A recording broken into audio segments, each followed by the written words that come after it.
네, 여러분, IPO라고 들어보셨죠? Initial Public Offering. 예, 기업이 공장을 증설하거나 새로운 신기술을 개발하기 위해서 투자를 하거나 할 때 자금을 조달하는 방식이죠.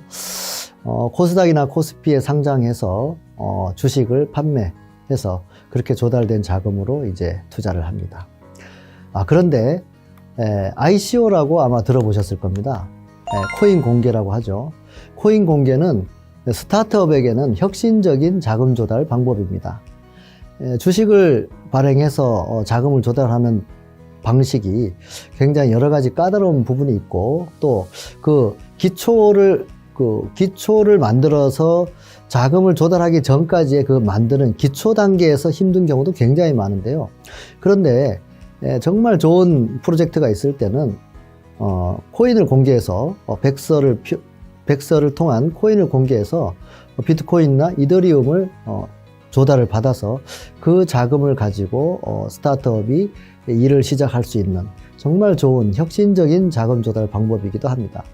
그런데 이 ICO라고 하는 Initial Coin Offering이라고 하는 이 ICO가 실패한 경우가 너무나 많습니다. 거의 95%에 달하죠. 이 실패한 이유는 경험이 부족하거나 여러 가지 환경적 요인도 있을 겁니다. 우리나라의 여러 가지 환경적 불필요한 그 자금 소요되는 부분이 굉장히 많죠. 그래서 실질적인 일을 못하는 경우가 많습니다. 그 ICO에 대한 실패했던 기업들 때문에 한국 사회의 많은 분들이 코인은 사기다라는 잘못된 인식을 갖고 있습니다. 그러나 ICO라는 것은 정말 혁신적인 자금 조달 방식입니다. 정말 좋은 프로젝트가 있을 때는 이거보다 더 좋은 혁신적인 방법도 없을 만큼 굉장히 좋은 방식인데요. 그러다 보니까 이 좋은 프로젝트들이 될까봐 거래소에서 직접 좋은 프로젝트를 찾아냅니다. 그 프로젝트 내용을 검토하고 전문가들이 또 프로젝트에 임하는 팀에 대한 분석을 하고 이 프로젝트는 시장성이 있고 혁신적이다 라고 판단되는 것은 바로 거래소에서 직접 코인을 판매합니다. 그래서 많은 사람들이 투자가들이 거래소에서 판매하는 이 코인을 이 IEO에 참여합니다. 그런데 정말 그렇게 해서 조달된 자금으로 프로젝트를 성공시킵니다. 그렇게 해서 성공시켜서 정상적으로 상장을 합니다. 거래소에 상장을 합니다. 그러면 IEO에 참여했던 많은 투자자들은 굉장히 기분이 좋죠. 드디어 완성돼서 상장까지 하는구나. 자, 그런데 어떤 일이 있었을까요? 거래소가 세력들과 손을 잡고 이 프로젝트가 훌륭하니까 전 세계에 홍보를 해서 많은 유저를 끌어모읍니다. 그런데 뒤에서 이런 일들이 많았죠. 바로 가격을 조정을 합니다. 이 IEO에 참여했던 많은 소액 투자자들은 쉽게 얘기하면 개미 투자자들이죠. 거래소에 상장했을 때 가격이 올라가면 기분이 좋습니다. 다음날 또 올라갑니다. 기분이 좋아요. 조금 더 살까? 삽니다.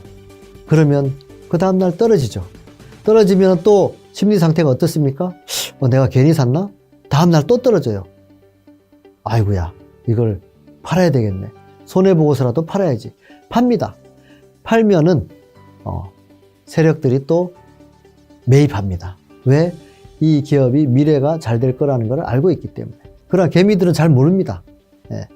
자, 그런 식으로 가격이 올라갔다 내려갔다 그래프를 그리면서 사실은 개미 투자자들이 좋은 코인을 샀음에도 불구하고 가격이 오르고 내리고 하는 과정 속에서 쉽게 얘기하면 다 털리는 겁니다.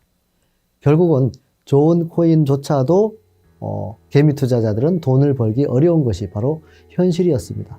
지금은 작년 9월 25일부로 법이 발효가 됐기 때문에 법에서 허가된 거래소는 그런 장난질을 절대 칠 수가 없습니다. 만약에 그랬다가는 큰일 나죠. 그래서 지금은 그런 일이 거의 불가능합니다만은 불과 얼마 전까지만 해도 전 세계 많은 거래소들이 그런 식으로 개미 투자자들의 돈을 엄청나게 흡수했습니다. 그런 기억들이 있고요. 그러다 보니까 많은 사람들이 거래소도 믿을 수 없다 해서 바로 Initial Decentralized Offering, 탈중앙화. 이제는 탈중앙화 금융이 새로운 돈의 흐름이 되었습니다.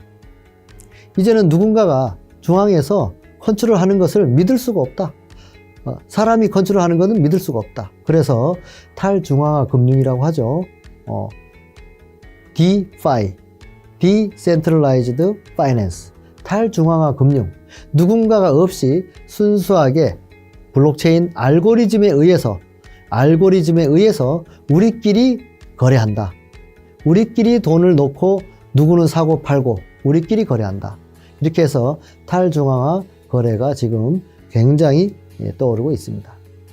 자, 그런데 탈중앙화 거래 중에서도 이니셜 파밍 오퍼닝이라고 해서, 파밍이 뭡니까? 파밍, 농사 짓는 것이죠. 이자 농사를 짓기 시작합니다. 은행이 돈을 벌려면 누군가가 예치를 하고 누군가는 돈을 빌려갑니다. 이자를 주고.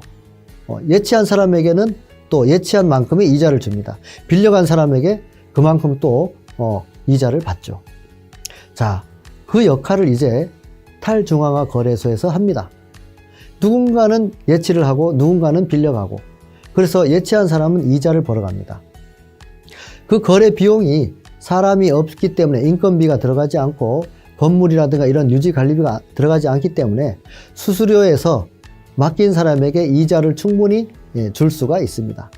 그래서 이자 농사로 돈을 버는 사람들이 늘어나기 시작합니다. 자, 그런데 그 이자 농사를 벌어가고 또 새로운 금융, 탈중앙화 금융이 이제 급속도로 세상에 퍼져나가는 이 시점에 우리가 알고 있어야 될 내용들이 바로 기술입니다. 블록체인 기술과 바로 NFT라는 새로운 디지털 자산의 형태, 새로운 블록체인과 NFT라고 하는 이 새로운 기술이 이제 금융의 판도를 뒤바꿀 만큼 엄청난 변화를 몰고 오기 시작합니다. 여러분은 이런 블록체인과 바로 NFT와 같은 이 금융의 판도를 바꾸는 디지털 자산에 대해서 좀 더 깊이 들여다볼 필요가 있습니다.